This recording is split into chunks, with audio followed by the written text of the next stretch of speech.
Halo teman-teman, perkenalkan nama saya Badrian Numarifa dengan NIM 2120404049 Prodi Tadris Matematika kelas B. Rukun wudhu itu ada 6. Yang pertama, niat ketika membasuh wajah. Yang kedua, membasuh wajah. Yang ketiga, membasuh kedua tangan hingga siku-siku. Yang keempat, membasuh sebagian kepala. Yang kelima, membasuh kedua kaki hingga mata kaki. Dan yang keenam adalah tertib. Selain rukun wudhu, ada sunnah wudhu. Yang pertama, baca basmalah dan niat. Yang kedua, membasuh kedua telapak tangan. Yang ketiga, berkumur. Yang keempat, membasuh hidung. Yang kelima, mengusap seluruh kepala. Yang keenam, mengusap kedua telinga. Kemudian ada juga menyela jenggot dan jari, mendahulukan bagian kanan, basuh dan mengusap 3 kali, berdoa setelah wudhu, basuh telinga, dan bersiwak. Tutorial wudhu yang pertama yakni membaca bismillah dan niat sebelum wudhu. Di dalam kitab Takrib karya Imam Abu Syuja disebutkan bahwa termasuk sunnah wudhu adalah membaca basmalah sebelum berwudhu. Dalilnya adalah hadis Hasan riwayat Imam An-Nasa'i. Dari sahabat Anas radhiyallahu anhu, Rasulullah bersabda, berwudhulah dengan menyebut nama Allah. Kemudian dalam kitab Al-Majmu' Syarh Al-Muhajjah karya Imam An-Nawawi disebutkan bahwa disunahkan melafadzkan niat wudhu sebelum berwudhu. Bismillahirrahmanirrahim. Nawaitul wudu'a li raf'il hadasil asghari fardhon lillahi ta'ala. Yang kedua adalah basuh kedua telapak tangan. Di dalam kitab Takrib karya Imam Abu Syuja disebutkan bahwa termasuk sunnah wudhu adalah basuh kedua telapak tangan terlebih dahulu sebelum berwudhu.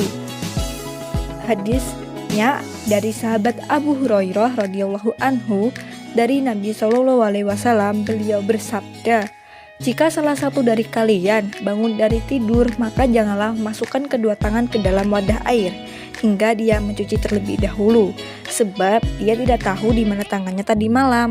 Hadis riwayat Bukhari dan Muslim. Yang ketiga, berkumur-kumur. Di dalam kitab Takrib karya Imam Abu Syuja disebutkan bahwa termasuk sunnah wudhu adalah berkumur-kumur. Adapun dari sunnah maka ada hadis dari Ibnu Abbas, berkumur dan istisyak adalah sunnah. Yang keempat, membasuh hidung.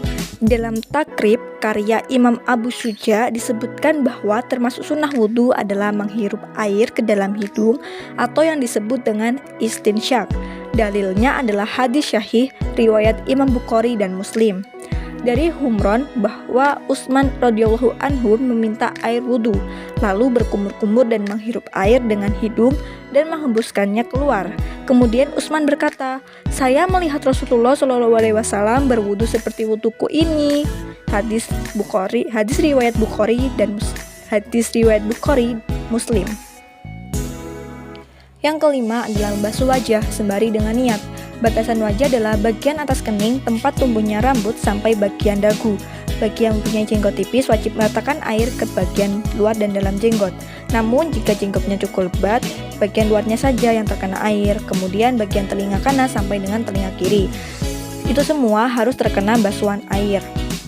Hal tersebut bersesuaian dengan Quran surat Al-Maidah ayat 6. Nawaitul wudu'a li raf'il hadasil asghari fardhon lillahi ta'ala.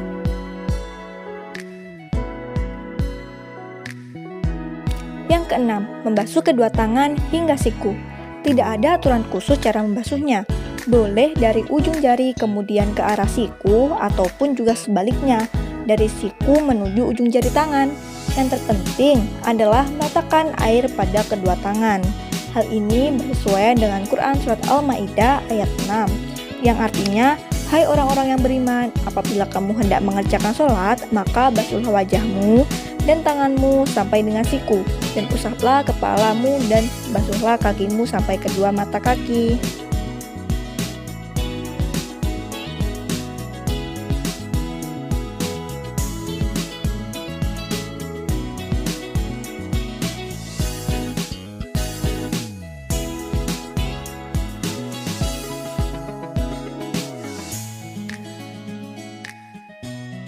Yang ketujuh, membasuh sebagian kepala.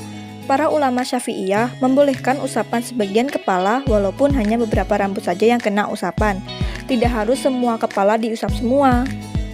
Hal ini memiliki hadis dari sahabat Al-Mughirah bin Syu'bah radhiyallahu anhu, sesungguhnya Rasulullah Shallallahu alaihi wasallam berwudu dan mengusap ubun-ubunnya saja dan imamahnya. Hadis riwayat Muslim.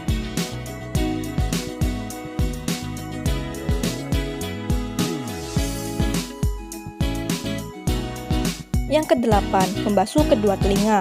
Di dalam kitab Takrib karya Imam Abu Suja disebutkan bahwa termasuk sunnah wudhu adalah mengusap kedua telinga.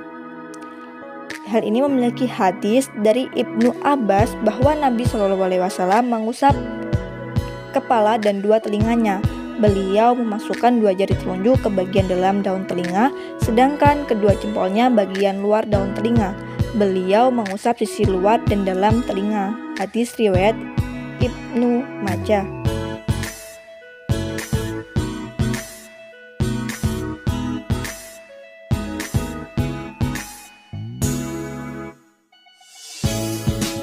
Yang kesembilan, membasuh kedua kaki hingga mata kaki. Ini termasuk rukun wudhu yang bersesuaian dengan Quran Surat Al-Ma'idah ayat 6 yang artinya, hai orang-orang yang beriman, apabila kamu hendak mengerjakan sholat, maka basuhlah wajahmu dan tanganmu sampai dengan siku, dan usaplah kepalamu dan basuhlah kakimu sampai kedua mata kaki.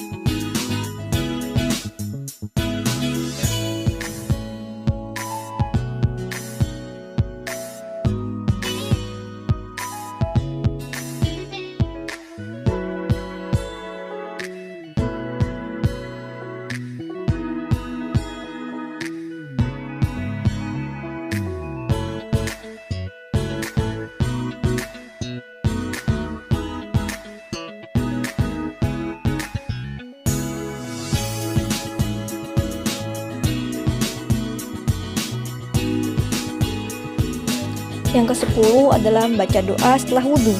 Di dalam kitab Ibtaul Asma fil Syahri Matni Abi Suja karya Dr. Syifa binti Dr. Hasan Hitou disebutkan bahwa termasuk sunnah wudhu adalah berdoa setelah wudhu.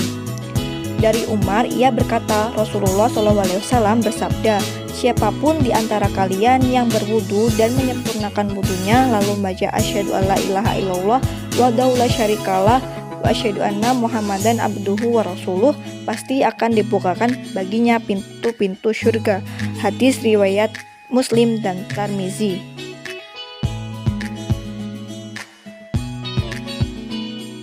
Bismillahirrahmanirrahim. Asyhadu alla ilaha illallah wahdahu la syarikalah wa asyhadu anna Muhammadan abduhu wa rasuluh. Allahumma ij'alni minat tawwabina waj'alni minal mutatahhirin waj'alni min ibadikas sholihin. Yang ke-11 adalah tertib. 4 anggota tubuh yaitu wajah, kedua tangan, kepala, dan kaki harus berurutan. 4 anggota tubuh tersebut tidak boleh kebolak-balik. Misalnya, jika ada orang yang berwudu membasuh kaki dulu baru membasuh tangan, maka wudunya tidak akan sah karena tidak tertib atau tidak berurutan. Hal ini bersesuaian dengan Quran Surat Al-Ma'idah ayat 6.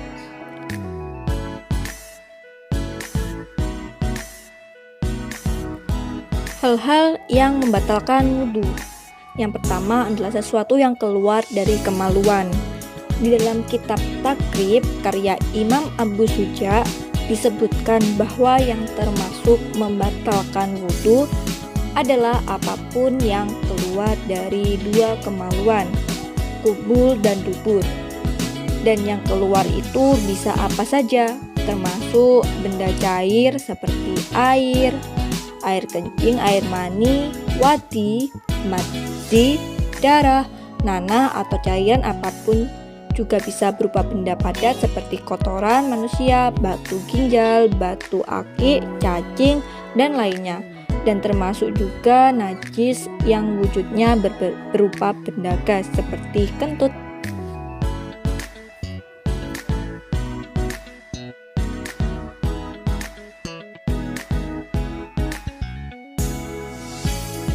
Yang kedua, tidur dalam keadaan tidak duduk.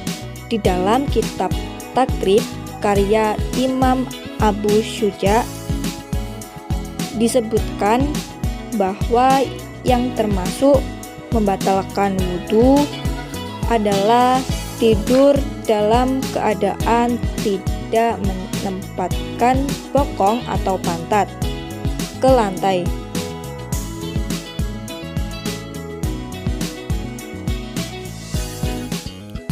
Kemudian hilang akal. Dalam kitab Takrib karya Imam Abu Syuja disebutkan bahwa yang termasuk membatalkan wudhu adalah hilang akal, sebab mabuk, gila, pingsan, dan sebagainya. Dalil yang melandasi hal ini adalah kias pada masalah tidur. Orang yang tidur itu tidak sadarkan diri, apalagi hilang akal karena mabuk misalnya, yang sama-sama tidak sadarkan diri, maka wudhunya juga batal dong.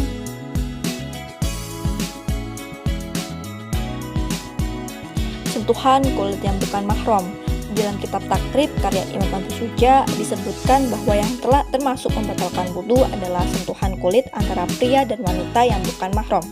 Perlu diketahui bahwa jika sentuhan yang terjadi adalah menyentuh kuku, gigi, dan rambut wanita, maka wudhunya tidak batal. Apabila sentuhan kulit dengan kulit yang ada kain yang menghalangi, maka wudhunya juga tidak batal. Begitu juga sentuhan dengan sesama mahram, wudhunya juga tidak akan batal. Kemudian ada menyentuh kubul. Dalam kitab Takrib karya Imam Abu Syuja disebutkan bahwa yang termasuk membatalkan wudhu adalah menyentuh kubul atau kemaluan depan dengan telapak tangan tanpa penghalang. Adapun jika ada kain yang menghalangi, maka wudhunya tidak batal.